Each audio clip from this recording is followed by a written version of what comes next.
টানা বৃষ্টি 2-3 দিন ধরে আর যার জেরেই একটি ভগ্নপ্রায় পুরাতন বাড়ি হুড়মুড়িয়ে ভেঙে পড়ল এদিন সোমবার দুপুরে।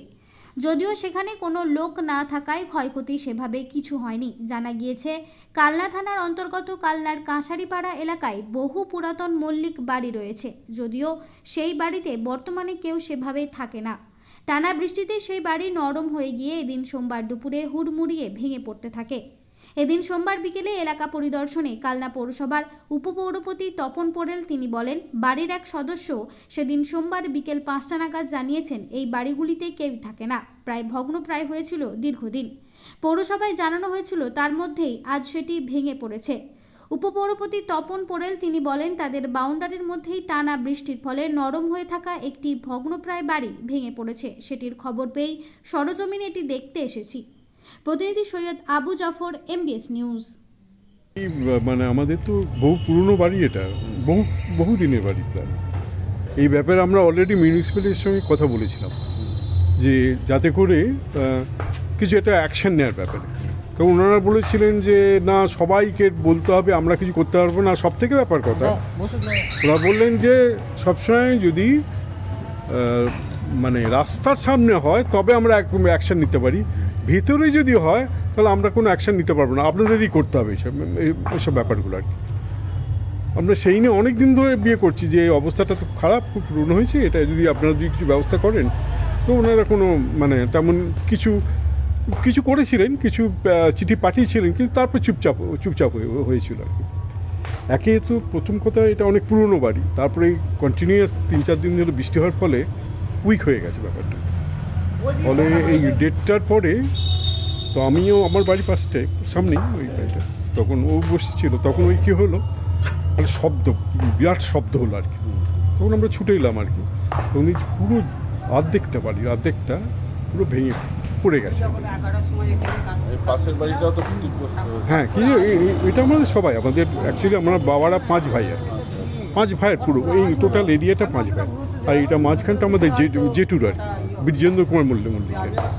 এখন ওদের কেউ এখানে থাকে না আর কি, মোস্টলি কেউ বম্বেতে থাকে, কেউ বিভিন্ন জায়গায় রয়েছে আর কি। আর যেহেতু এটা 6 জনের ব্যাপার আর কি, ফলে এটা কেউ ইনিশিয়েটিভ নিতেও খুব একটা কেউ চাইছে না আর কি।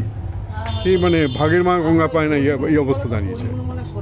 তো যাই হোক, ফাইনালি আমরাও চিঠিপত্রও দিচ্ছি, কিন্তু কেউ কোনো অ্যাকশন নিচ্ছে না। তো এই অবস্থায় ভেঙে পড়ে গেছে এখন। আপনার নাম? আমার নাম বিমান মল্লিক। বাড়িটা কি বিষয় একটু যদি বলেন? না, এতদিন ধরে বৃষ্টি হচ্ছে, উইক হয়ে গেছিল বডি, তো ওটার জন্য কোলাপস করে গেছে। মানে কখন হলো এটা? এটা 1:30টার সময় হয়েছে। তখন কেউ ছিল বাড়িতে? হ্যাঁ, আমরা সবাই ছিলাম, বাড়ির ভেতরেই ছিলাম। কি দেখলেন? এসে ভাঙাচোরা দেখলাম।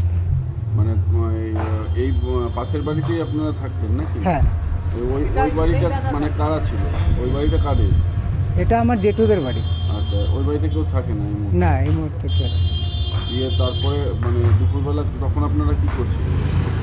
আমরা নিজেদের কাজ করছিলাম। আচ্ছা, তখন কি হলো? তারপরে এসে দেখলাম ভাঙাচোরা হয়ে আছে আর কি। তারপর লোক ডাকা হলো, তারপরে মিউনিসিপ্যালিটি গেছিলাম জিজ্ঞেস করার জন্য, কেউ যদি হেল্প করতে পারে। অ্যাকচুয়ালি আপনার নাম? আমার নাম সুদীপ্ত। আপনি কেন এসেছেন এখানে? আমাদের কানলায় যে মল্লিক বাড়ি বলে বিখ্যাত বাড়ি, লাল বাড়িও বলে, এই বাড়ির একটা দীর্ঘদিনের পুরনো বাড়ি ছিল, আপনার অত্যন্ত দীর্ঘদিনের পুরনো বাড়ি। তা বৃষ্টিতে সেটা একটা অংশ ভেঙে পড়েছে, সেই জন্যই আমি সরজমিনে দেখতে এসেছিলাম। ক্ষয়ক্ষতি কিছু শুনলেন? না, ক্ষয়ক্ষতির বিষয় কিছু নেই, যেহেতু বাড়িটা ওনাদের ব্যক্তিগত মালিকানা, বাড়িতে লোকজন একটা পার্টে থাকে, আর যেটা ভেঙে পড়েছে সেই অংশটাই বাড়ির লোকজন কেউ থাকে না। পাশাপাশি বাড়ি কোনো ক্ষতিগ্রস্ত? না, পাশাপাশি বাড়ির ভেতরে কোনো, ওনাদের একদম ভেতরকার ক্যাম্পাসের মধ্যেই, ওনাদের বাউন্ডারির ভেতরেই বাড়িটার একটা অংশ ভেঙে পড়েছে। আপনারা এই পরিত্যক্ত বাড়িগুলো সম্বন্ধে কিছু ভাবনা চিন্তা করেন? আমরা মোটামুটি ধরুন রাস্তার ধারে যে সমস্ত খুব বিপজ্জনক বাড়ি রয়েছে, সেই বাড়িগুলো আমরা নোটিশ করে দিয়েছি অলরেডি। ইনাদের বাড়ির ঘটনাটা হচ্ছে কি, ইনারা নিজেরা ভেঙে নেবার জন্য আমাদের পৌরসভা থেকে একটা চিঠি করেছিলেন সম্ভবত, কিন্তু ঘটনা হচ্ছে যেহেতু ওনাদের ব্যক্তিগত মালিকানার মধ্যে রয়েছেন এবং ভেতরের অংশ রয়েছেন, স্বভাবতই ওনাদের ওইটা যেহেতু আর কি পুরনো বাড়ি, সেটা ওনাদেরকেই ভেঙে দিতে হবে।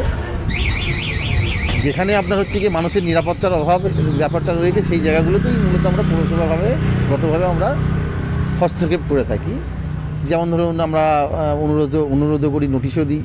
যেমন ছোটো দৌড়ি মোড়ের আগে যে বাঁদিকে দেখবেন একটি দোতলা বাড়ি ছিল, ভগ্নপ্রায়, অত্যন্ত বিপজ্জনক বাড়ি ছিল, সেই বাড়িটা নোটিশ করার সঙ্গে সঙ্গে তারা ভেঙে দিয়েছে। মেজকালী বাড়ি যেখানে রয়েছেন কান্নার আগরালদের বাড়ি, তারাও একটা অংশ ভেঙে নিয়েছেন। স্বাভাবিক এইভাবেই আমরা এই বিষয়গুলোতে খুবই সতর্কতার সঙ্গে এবং খুব গুরুত্ব সহকারে এই বিষয়গুলো দেখে থাকি।